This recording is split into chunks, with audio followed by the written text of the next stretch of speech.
Keanu Reeves is a great actor. He was in the Matrix films and more recently, the John Wick films. Hell, even Fortnite isn't afraid to use this man to sell more skins.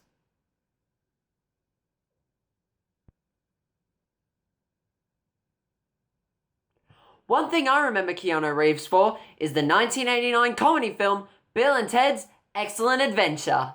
Bill and Ted's Excellent Adventure is one of my favorite films, and I think more people should give it more attention. It's about two teenage boys who are about to flunk their history class because of their music band, the Wild Stallions. So instead of studying or getting a tutor, they use a phone book time machine to get the help of famous historical figures. The film was a massive success and had a sequel, a cartoon, and holy crap, that's a lot of merch. Alex Winter and Keanu Reeves, you should be proud. And with the third movie coming out pretty soon, can't wait to see that, I thought it would be a good idea to look at some video games based on the movie. But there's only one problem.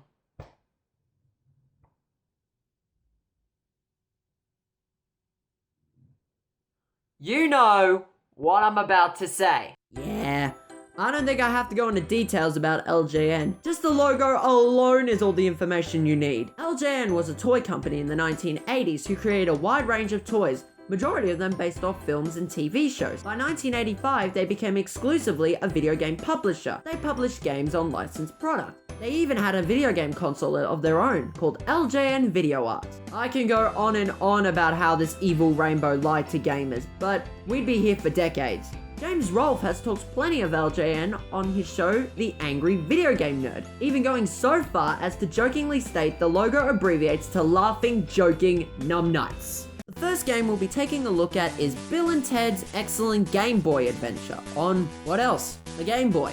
The story is that Bill and Ted introduce themselves and even show great finger physics when some evil dickweed by the name of Denomulus, wants to change the future. So, it's up to Bill and Ted to stop them by time traveling through history. So after some more rad 80s surfer lingo, we can start the game. Okay, so the first section is Austria, 1805. Is that supposed to be Bill? He looks like a walking lump of 90s stereotypes. And what am I fighting here? Are these medics or penguins with top hats? Anyway, the goal of the game is to go from level to level collecting all the objects to unlock a door, to move on to the next stage. Simple, but harmless. The KISS method. Works every time. Keep it simple, stupid. Each level increases the challenge slightly, whether that be updating the level structure or adding in a new enemy pattern. This is good game design. It's not difficult that it's enraging, but it also doesn't insult the player by saying, "Hey loser, use this." It lets the player figure it out for themselves. The only complaint I have is that, well, the gameplay never changes. Sure, keeps it clean and focused, but come on, this is pretty boring. I'm not saying this isn't good, keeping it focused on one style. It is a plus, but would it kill them to throw in a mini-game? The backgrounds for the level are pretty mediocre as well. As if it weren't from the background, you'd be looking at the Game Boy version of 3D Pipes. Overall, this game is actually pretty good. It's pretty basic, but it's on the bloody Game Boy. What do you expect? Not a great game, but not a bad game either. It's in the middle, so Bill and Ted's Excellent Game Boy Adventure gets 5 out of 10. It's okay, LJN. It's okay. Thank you for that decent portable experience. Now, let's go down the bad egg chute of video games. Bill and Ted's Excellent Video Game Adventure. Yeah, not just any adventure, a video game adventure. Ooh. The game starts off with Ted bumping into Rufus, played by George Carlin in the movie, and he tells you that time rebels, or whatever, have put historical dudes in the wrong time periods, and Bill and Ted need to find them all before the Wild Stallions' big break.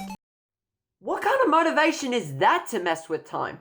Was there a gang of hoodlum elves that thought, "Hey, let's mess with history and put Elvis in ancient Greece"? How about Jesus in the Jurassic period? We're assholes. Anyway, to select the historical dude, you have to use a phone book. You select the one with the blinking red number and then put said number into the keypad. Well, that's pretty cool. Then you're in the time circuits and you have to shoot the phone booth and try in vain to hit the numbers in order you put them in. The alternative is to do absolutely nothing and let the game do it for you. However, the catch is you do that and you lose coins. You run out of coins, then the game is over. Yeah, that's your reward for struggling to aim the phone booth through the circuits. Free time travel. The actual game itself is a 3D kind of game. Pretty ambitious for the NES, but you're still stuck on a 2D landscape. In this case, my level is Julius Caesar. The goal is to go around the level finding him. Some of the townspeople give you hints, but most of them are pretty vague. Also, why is there no map? Legend of Zelda had the same game design and that was in 87, and this was 1991. Some of the townspeople say go north, go west, go south. The very least you could do is put a compass in there. So, how do you find Julius Caesar? Well, you need to lure him out with bait. What is he, a fish? And you want to know how to get this bait? Well, I kid you not. You get the bait by jumping into things. Oh my god! Baby, I'm so sorry. I thought your gameplay was bad, but after this? You go on and do you. I'm gonna sit through the rest of this. Yes, in order to get the bait, you have to jump into everything. Rocks, trees, fences, and other things.